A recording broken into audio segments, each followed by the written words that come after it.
And by the way, I said before 1st, 2nd century Nagarjuna, but he lived 150 to 250. It's not 1st, 2nd, it's 2nd, 3rd. Okay? I'm always with these things. Also, I'm not interested. Yeah.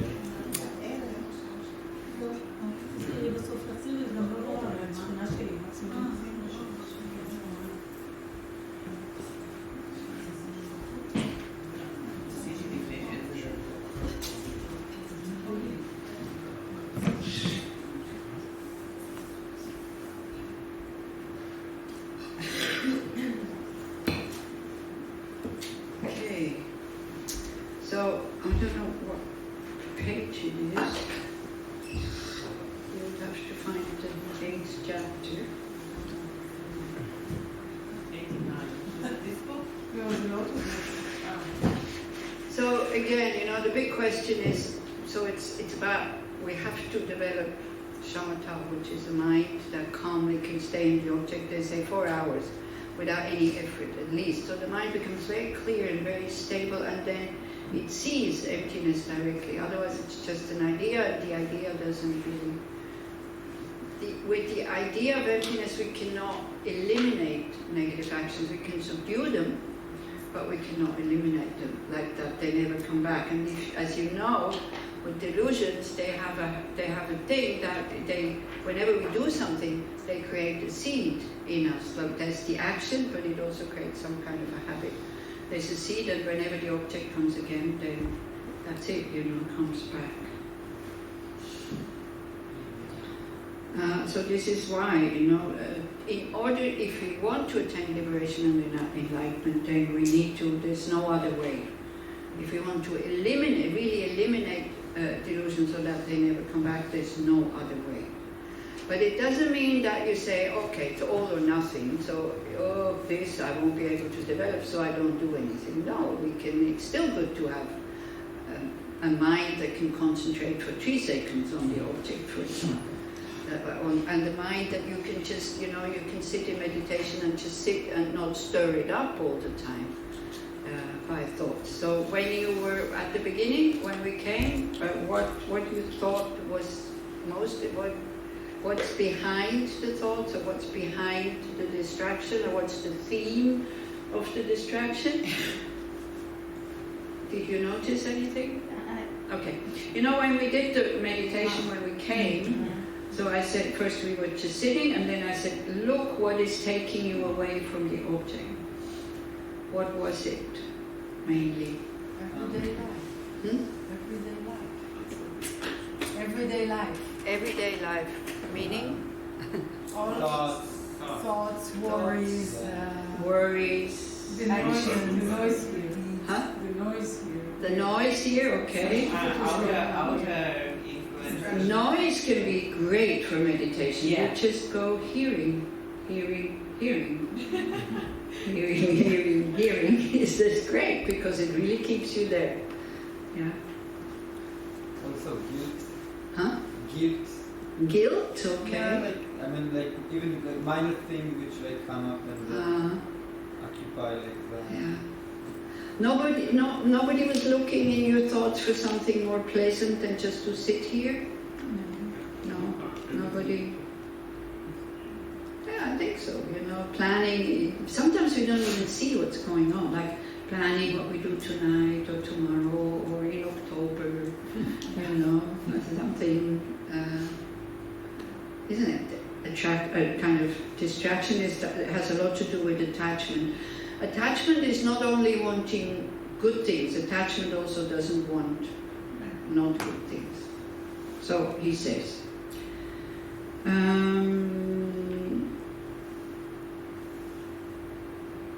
okay, maybe first also to see the verses in these chapters are very direct in their advice. Although much of it will appear difficult to carry out, it is worthwhile making a start wherever we are.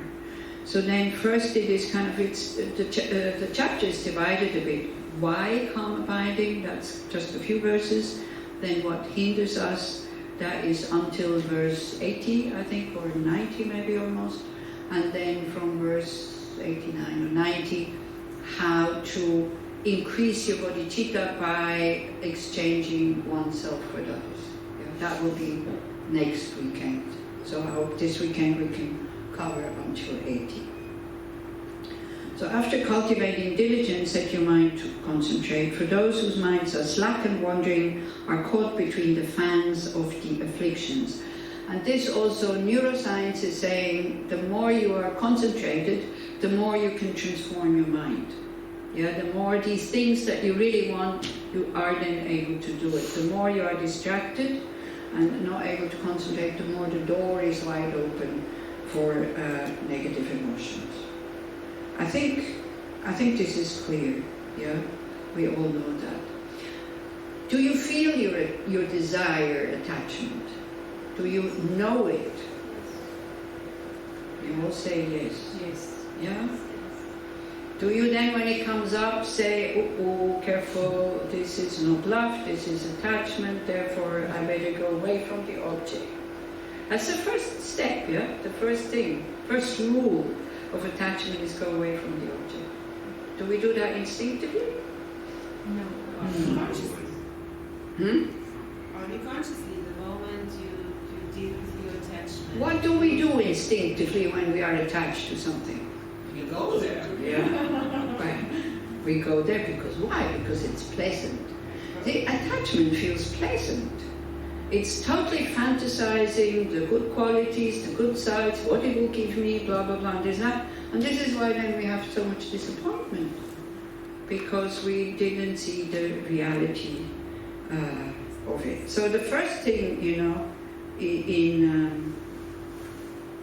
best thing for attachment is going away from the object. And it will die down. Desire will, it's not attachment is when you have the object.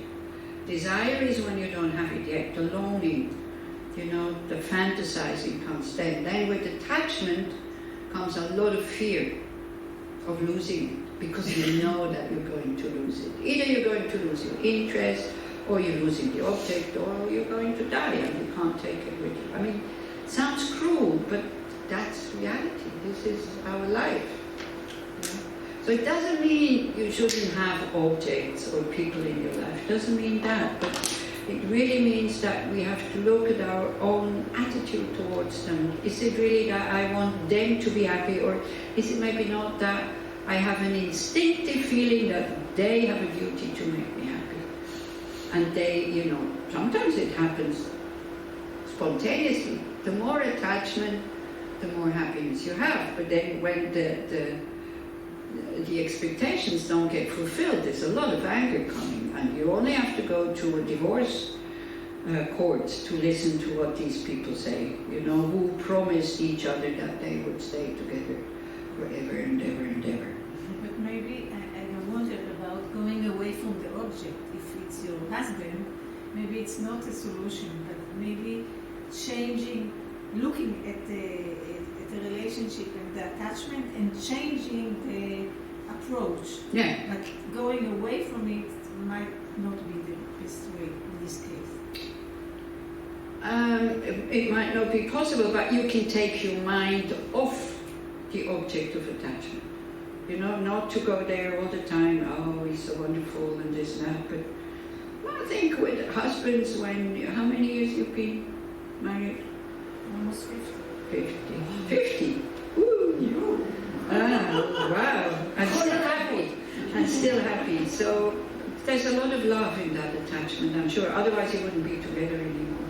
That's true, but A lot of love. talking about going away from the object, and it might be not good, because if you go away, then you miss all kinds of things happen. But if you think about it and tell yourself like it's going to end, Yeah. for sure, and Yeah. someone is going to die before the other, Yeah. and all this stuff, you're going to get Yeah. used to this idea, Uh-huh. then it might reduce the attachment. Yes. It will, but if desire is very strong, you don't want to think like this. You refuse to think like this. You know, I've been talking to people, very good practitioners, knowing Buddhism really well, with all these arguments because they were married but fell in love with somebody else, knew that it's not going to work but couldn't resist. Sometimes it can be so strong. It can be so strong. So if you can, keep away from the object. I mean, you're married, for example, you're married, I'm not talking about husband because it's okay to transform that into love.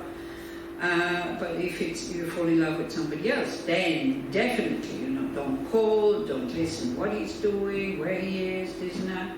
Because I had this as a nun. I fell in love with the guy at the beginning when I was a nun. And the interest of wanting to stay a nun was bigger than the interest of starting a relationship. And I consciously kept away from him. And then that's it. I think of him, there's nothing more, but I can see what the desirous mind is doing. You hear his voice, because I was upstairs, he was downstairs, there's a tushita, there's this kind of walkway there, and he was living downstairs, and you hear his voice, the mind goes there, you see his shoes, the mind goes, oh, he's here, I put my shoes next to his shoes. It took me a while to see what I was doing, and then I thought, hey, be careful, and he liked me, I liked him. It could have developed into something more deeper, but it didn't. So this is why. So then, verse 2. To ask Yeah. if the object is sensational, like sweets or food or something, so it's the same attitude. Oh, that I think, I was an alcoholic, so just putting the alcohol in a cupboard at the beginning might be okay, but that's not really doing the trick. But it's the first thing, not to be exposed to it again and again and again. And I think it's like to really see how strong it is, and then before you reach out, kind of go like, what do I really want? For me, alcohol I was always full of fear, so it made me, as I am now, kind of more relaxed and without fear and like that. But then it doesn't work anymore after a while. So anyway, how I stopped is a long story, but and I don't need it anymore. I'm not a recovering alcoholic. I have recovered. So, but if it's food, I think I don't know, you have to ask psychologists, I think, because, isn't it? I think to find some meaning in your life and not to find solace in there, but it's such a habit. At the moment they have this ketotonic or I don't know what diet where it stops the craving for sugar. I'm not sure, but you can discuss it. If you have an answer for Ona, you can discuss it in the break with them, because quite honestly, it's not the place, but yeah, with somebody who was smoking, I said at one point, if you feel that you want to smoke, just think, not this one, I'll smoke the next one. Because I gave up drinking by being convinced I would just do this for a certain while, because I was fasting, and then I start again. So I didn't have the pressure that I have to succeed, and that really worked. So then, in solitude, the mind and body are not troubled by distraction. Therefore, leave this worldly life and totally abandon mental wandering. Yeah, so the more we are concentrated, you see all these addictions that we have, they come because we're not fulfilled, because something is missing. Whereas if we trust people that inspire you, not like this other lady who was constantly in retreat. This one is not inspiring. I know other people, for example, now I will mention names, Venerable Brene, who spent years in retreat also, and now is out and active and teaching. He's so inspiring, And he says, wow, and if he says it, I believe it, because I can see that the bliss that he is producing in his meditations, it's now in his daily life. So that, him I trust, so a bit like this. We have to, but we don't see the advantage of saying no. It's too difficult. It's very difficult of saying no when we are addicted. We're not thinking about the consequences and all this, but if you're in the middle of, I don't know, what really will work, you have to find out. Replacing it with something that is not so harmful might be a good thing, for example. Yeah? To be kind to yourself, especially. To understand that being addicted is suffering. It's not, you don't have to be punished. You don't have, like saying no is not a punishment, it's a reward, actually. Yeah? So the mind can the mind be in solitude?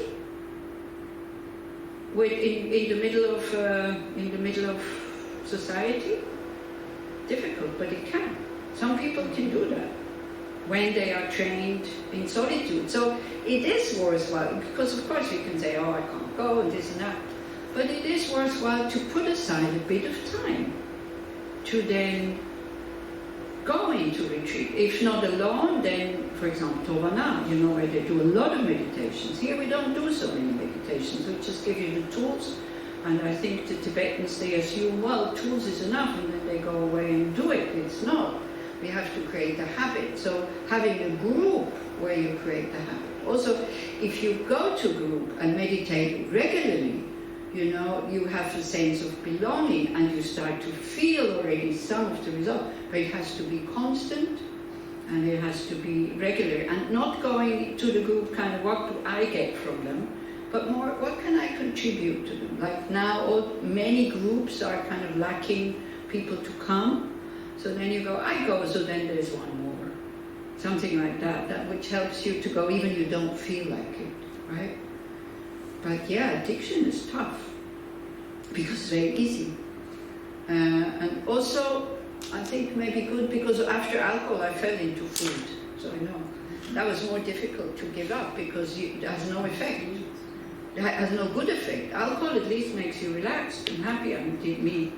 And headache next morning, okay, but that I bared that. It was worse and just the happy. Also, I had a restaurant, so it's kind of normal that you drink. Because when I stopped drinking, that was not normal for the customers. Yeah. But then when I fell into food, kind of, I forgot what I wanted to say.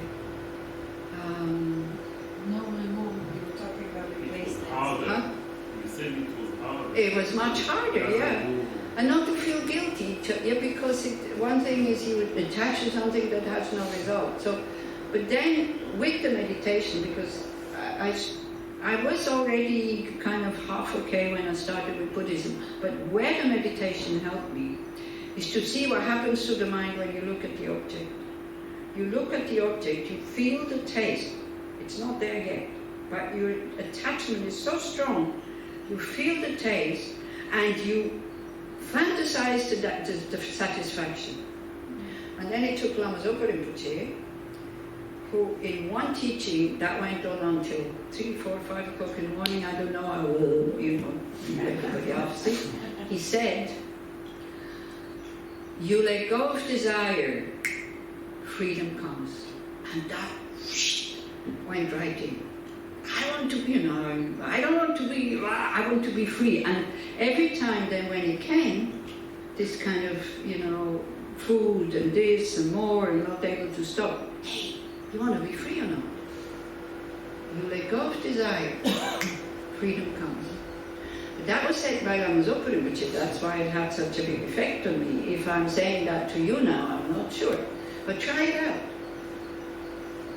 To really, before you go, and then if you still need to consume it, you consume it, it's fine. But to really see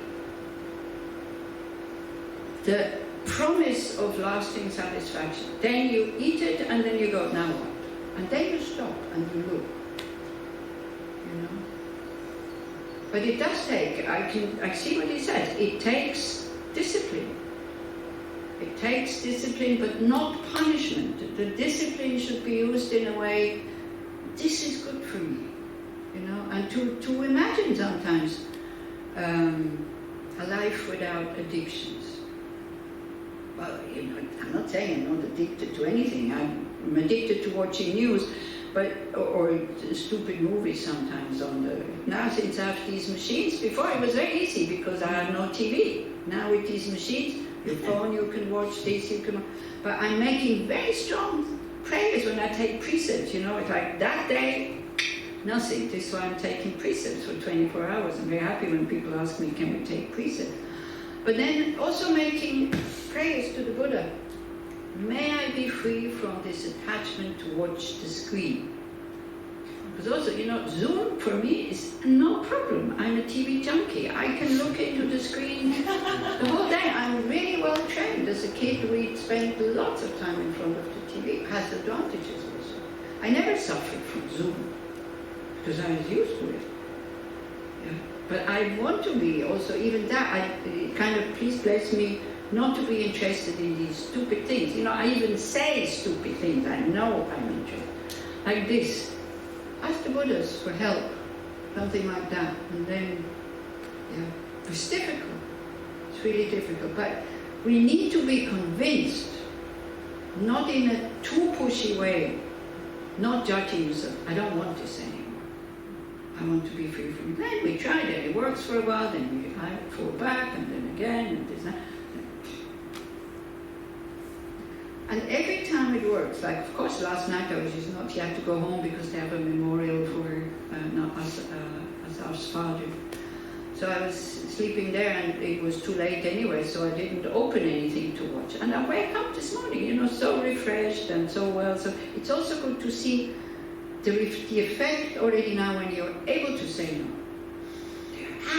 This is what I want. So slowly, it will come, maybe. Therefore, leave this worldly life and totally abandon mental wandering. But what we can already work on is being concerned about the 8 worldly concerns. Right? So I think we can take this one. What is my biggest attraction? Or when we look at the 8 worldly concerns, do you know them? I mean, they're being very happy. Because the other day I asked somebody, I have to talk about joy. I asked them, what's the definition of joy? Somebody said, getting what you want. I said, ay. This is what we think it is, but it's very dangerous. Yeah. It can be the joy of doing what you want to do. The joy of not harming anybody. Then, results are not important. And this is what this chapter is all about. Results, what comes back from others, is not important. The main thing is that we do. So, but we are so concerned about unhappy when we have comfort and unhappy when we have discomfort. This is why, move there. It's okay to try and adjust, but we will always be uncomfortable after a while. Then very happy to have good reputation. Don't like when somebody doesn't like us or something. Like the other day somebody comes and says, this one said that you have really hurt her feelings. So I thought, okay. Don't know why, how, no idea, what do? I write to her and say, look, I'm sorry. I would like to amend, but I don't know how, so if you want to contact me, please do, because then I can do something about this. Somebody said, do you feel guilty? I said, no, because I don't know what I did. So but I feel bad that she hurts her feelings. So if I hurt your feeling, come and tell me, and then, I know I can be quite rough. I know, and sometimes I can also be sarcastic. Yeah, so please say so, and then I'm more careful. But these people also, sometimes they use it, and then I have to behave in a certain way that is not me, in order not to hurt their feelings, and they get some kind of... It's difficult. Daily life is difficult, even for a nun, to behave in a way that nobody gets hurt, and we can't. We cannot. But the calmer our mind is, the more you invest time in meditating, the more we see how we react to, being liked, not being liked. Somebody dislikes you. So what? There's so many others who like you. Yeah? Comfort, discomfort. We can start to bear discomfort. If there's no more electricity, then it's already good to know what to do when there's no heating, for example. So we can try instead of constantly fiddling around with it. Already now, before it gets too bad. What else is there? Then gain and loss. You can lose happily, can't you? Of course. With whom? With your children. You lose on purpose because otherwise they don't play with you anymore. And they lose with a lot of joy. Why? Because they're happy. So we have to take examples that are limited to see that we can do it, if we have the right approach. Yeah? But we're so happy when we, the friar syndrome here, so happy when we're on top. We can be quite embarrassed and feel like failure. Yeah? Learn to be the happy friar. It's okay. It's much easier life than always to be the one who wins. But also don't let others take advantage of you. You can protect yourself from being exploited. Difficult in this country, I know. You have to have a very bad voice. Sometimes it's difficult. Yeah? So like this, what's the third one? Name and fame. Name and fame. Yeah, to be renowned and, being famous or not famous. This we say, oh no, I don't, it's okay. But we also don't like it when people don't recognize us. We want to be known by them. Yeah? Like when you see somebody coming towards you, very happy, all of a sudden the person goes to the other side. Maybe they haven't even seen you, but we start this story, oh, they're avoiding me and this and that. Or me, people come towards me, very happy, I'm so happy to see you. I have no clue who they are. No clue. I'm just getting more and more, it's getting worse and worse. I didn't even remember the one's name when we got into the car with Chuki. I know it, because I know the one really well, it's not just. So it's like, wow. Then I have to ask, and some people get hurt.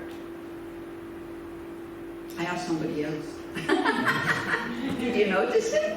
No. Okay. So it's okay to admit, it's okay to admit also, especially for people my age, that they see you don't have to be depressed because of that. It happens to so many. It will happen to all of us.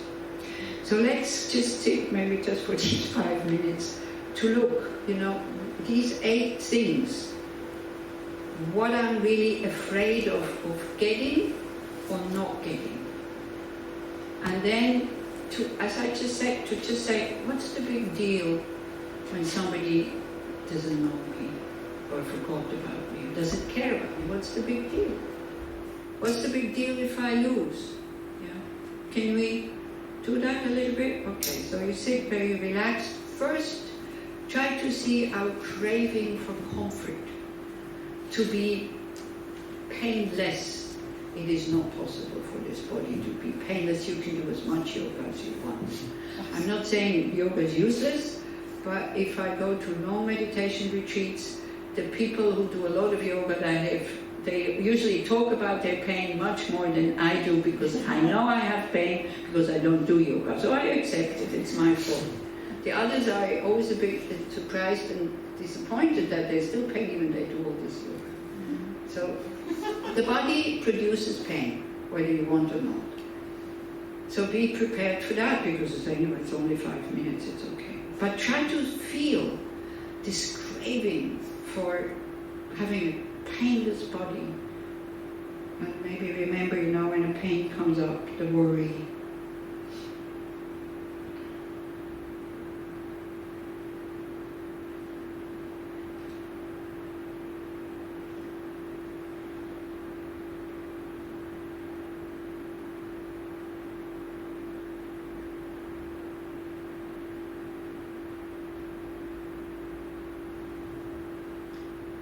Then maybe, if I could, remember a time where you were hurt, somebody hurt your feelings. And we feel that this is absolutely normal to feel hurt. And see your reaction and try to dissolve it.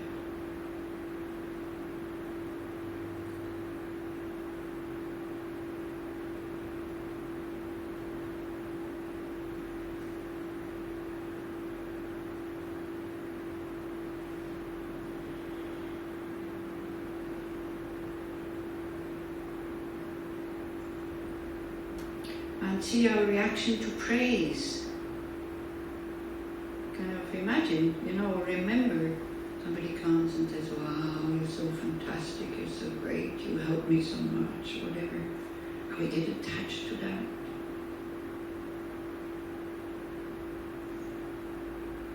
Just look at the reaction, it's okay. Just to know that we're running after these things, to avoid one and to get the other. Gain and loss, somebody cheats you. Can we be happy that they